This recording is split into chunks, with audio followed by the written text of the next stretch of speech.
How's it going, everyone? It's Mike from PC Classic Cars, back with another test drive video.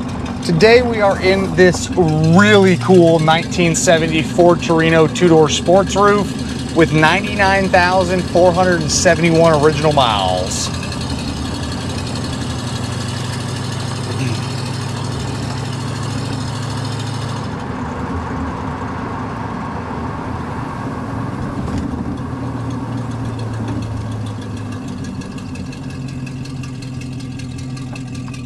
All right, so again, we have a 74 Torino Sport two-door sports roof.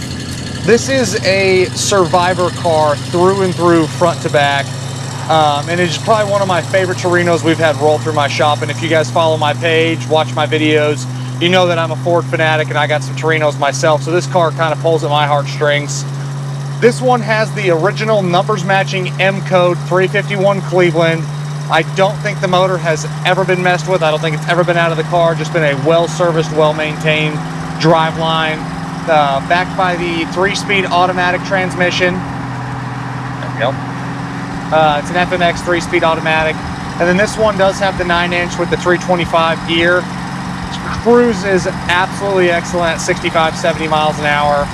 Just a really, really ironed out car. Obviously, with any Survivor, usually they're going to drive better than most. Put this window up a little bit, there we go.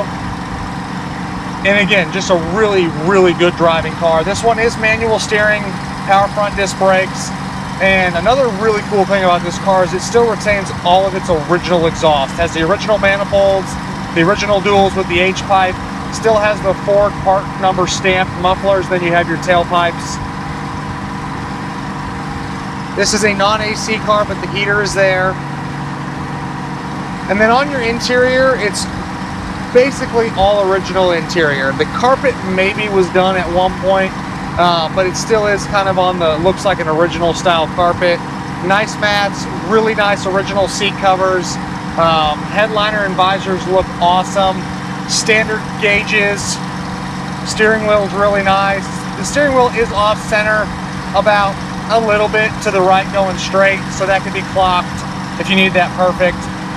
But door panels are awesome.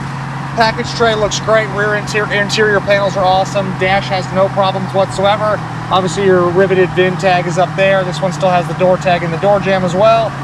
The turn signal switch is super nice and tight. Brakes really, really easy. Those interior turn signal bulbs, which always burn out, are clicking like they should on this one. The two items that I have listed as need attention or need work is the washer sprayer fluids are not spraying any fluid. And then the heater is there and the blower motor works. Just this slide here for the heat, for the temperature, it's bound up and it's not wanting to slide, so you can't change the temperature. But the heater does work and the heater core's hooked up. The blower motor kicks on and does have air coming out of it. It's just you can't, again, change the heat setting. Temperature gauge is coming up good. Fuel gauge is reading well. Obviously the speedometer is working. I love getting Survivor cars like this. It's not very often that I just get cars that haven't been messed with, and then obviously, again, being a Torino, it's just extra special for me. Get on here. Those M code 351s do run well.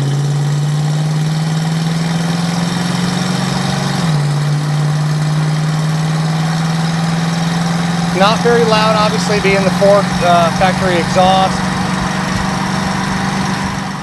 But again, drivability is spot on. On the underneath, extremely nice. Obviously, you can see the underneath.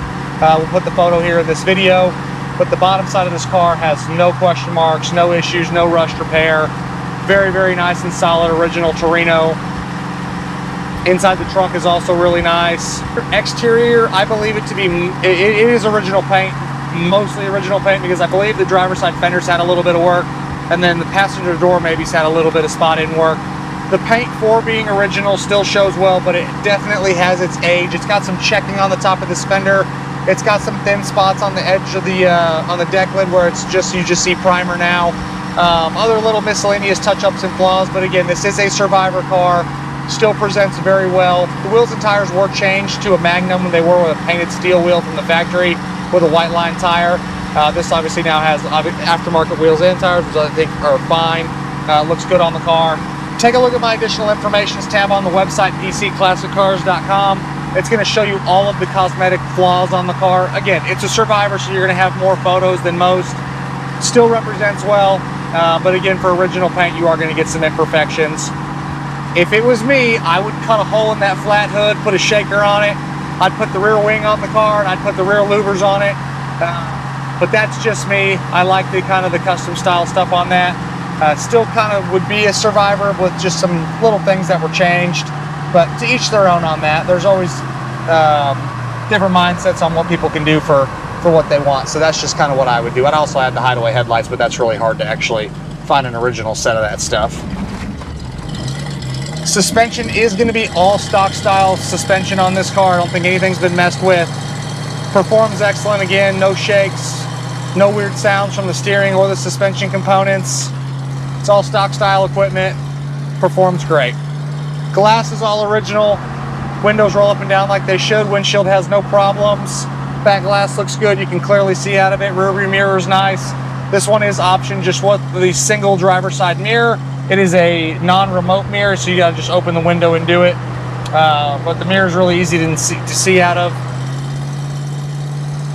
Just a really fun and cool car. This one also has some pretty cool backstory. If you just do a little looking on this on the VIN, it comes up with some information where this was apparently owned by a NASA employee that worked on the NASA Apollo 17 mission. I was an employee for that, and this was apparently their car, so that's pretty cool. I don't have any documentation for that. Just if you do a little looking online, it kind of pops up. This one does actually still have the original AM radio, then you have an AM/FM tuner, and then an 8-track player up under the dash, which was probably installed way back in the day, which is pretty cool. Driving position is very comfortable. This is non-tilt, obviously. Bench seat, there's tons of room in here for 6 people if you want to go cruising with the whole family. There is still a decent amount of room between my head and the headliner if you are taller than me. But the seat actually does have some room to go back further from where I'm currently sitting. So if you are taller, there is going to be enough room for you.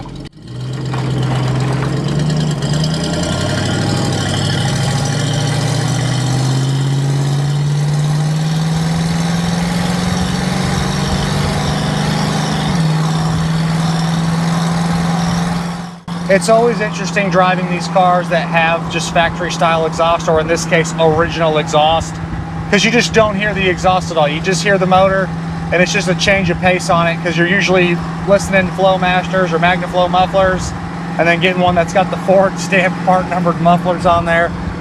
It's just different. It's not what you're used to. But again, overall, this is a killer Torino.